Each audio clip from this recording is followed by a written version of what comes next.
रायगड जिल्ह्यातील म्हसळा तालुक्यात मेंदडी कोंड गावात एका घराशेजारील लोकांना जेव्हा घरातून दुर्गंधी येऊ लागली, त्यांनी पोलिसांना कळवले आणि मग सुरू झाला तपास।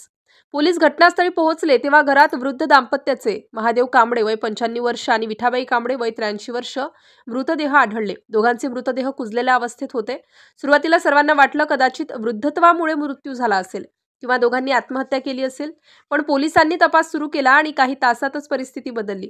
म्हसळा पोलिसांनी स्थानिक गुन्हे शाखेच्या मदतीने तपास वेगात घेतला। घरातील परिस्थिती, मृतदेहांची स्थिती आणि सापडलेले पुरावे पाहता पोलिसांना स्पष्ट झालं, हा अपघाती मृत्यू नाही, हा थेट खून आहे। मग संशयाची दिशा वळली। घरात राहणारे कुटुंबीय कोण ये-जा करतं आणि मग पोलिसांच्या चौकशीत 2 नावे पुढे आली। महादेव आणि विठाबाई यांचेच 2 मुलगे, नरेश महादेव कांबळे वय 63 वर्ष आणि चंद्रकांत महादेव कांबळे वय 60 वर्ष। हे ऐकूनच गाव हादरलं। आईवडिलांचा खून, तोही स्वतःच्या हातून। पोलिसांनी चौकशीसाठी दोघांना ताब्यात घेतलं आणि फक्त 12 तासातच या दोघांनी गुन्ह्याची कबुली दिली। त्यांनी सांगितलं, आईवडील घर खर्चासाठी पैसे देत नव्हते, घरात राहू देत नव्हते। यामुळे दोघांच्या मनात तीव्र राग आणि नाराजी साचली होती आणि त्या रागाच्या भरात त्यांनी स्वतःच्या जन्मदात्यांचा गळा घोटून संपवण्याचा निर्णय घेतला। त्या रात्री घरात शिरले, आईवडील झोपलेले होते आणि त्यांनी शांतपणे, निर्दयपणे दोघांचाही गळा घोटला। खून झाल्यानंतर दोघे घर सोडून निघून गेले। दार बंद, घर बंद राहिलं। 2 दिवस गेले आणि मग दुर्गंधीने शेजाऱ्यांना संशय आला। शेजाऱ्यांनी पोलिसांना बोलावलं। पोलीस आले, दार तोडलं आणि आज जे दिसलं ते पाहून सर्वांचे डोळे पाणावले।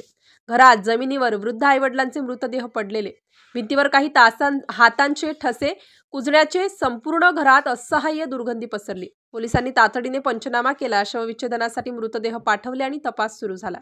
तपासात उघड झालेलं सत्य प्रत्येकाला हादरवणारं होतं। स्वतःच्या आईवडिलांना ज्यांनी वाढवलं, शिकवलं, उभं केलं, त्यांचा जीव 2 सख्ख्या मुलांनी घेतला। फिर्याद नोंदवली। मुलगी अर्चना भालचंद्र पाटील वय 40 वर्ष राहणार शिस्ते श्रीवर्धन हिने सांगितलं, माझे आईवडील काही दिवसांपासून भावांपासून दूर राहत होते।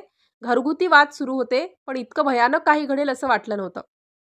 संपूर्ण गावात शोककळा पसरली। लोकांच्या चेहऱ्यावर एकच प्रश्न, कसल्या रागात माणूस इतका आंधळा होतो की स्वतःच्या जन्मदात्यांनाच मारतो। म्हसळा पोलिसांनी तत्परतेने कारवाई करत आरोपींना अटक केली। सध्या दोघांना न्यायालयात हजर करण्यात येणार आहे आणि पुढील तपास सुरू आहे। या घटनेनंतर म्हसळा तालुका, रायगड जिल्हा आणि परिसरातील सर्वत्र संताप व्यक्त केला जातोय। गावकऱ्यांनी आरोपींना कठोरात कठोर शिक्षा व्हावी अशी मागणी केली आहे। एकेकाळी ज्यांच्या हातांनी मुलांना अन्न दिलं, त्याच हातांवर आता मृत्यूची सावली आली। ज्यांनी जन्म दिला त्यांचा जीव घेतला आणि त्यामुळे संपूर्ण समाज मनाने हादरला आहे। ही केवळ एक कौटुंबिक शोकांतिका नाही, तर माणुसकीवरचं प्रश्नचिन्ह आहे। ही घटना आपल्याला आठवण करून देते की राग, मत्सर आणि स्वार्थाच्या आंधळेपणात माणूस जेव्हा भावनांना मारतो, तेव्हा तो स्वतःही माणूस राहत नाही। म्हसळा पोलीस ठाण्याचे निरीक्षक यांच्या मार्गदर्शनाखाली या प्रकरणाचा तपास सुरू असून लवकरच आरोपींना न्यायालयात हजर केलं जाणार आहे। गावकऱ्यांची एकच अपेक्षा, या निर्दयी कृत्याला न्याय मिळावा आणि समाजाला मोठा धडा मिळावा।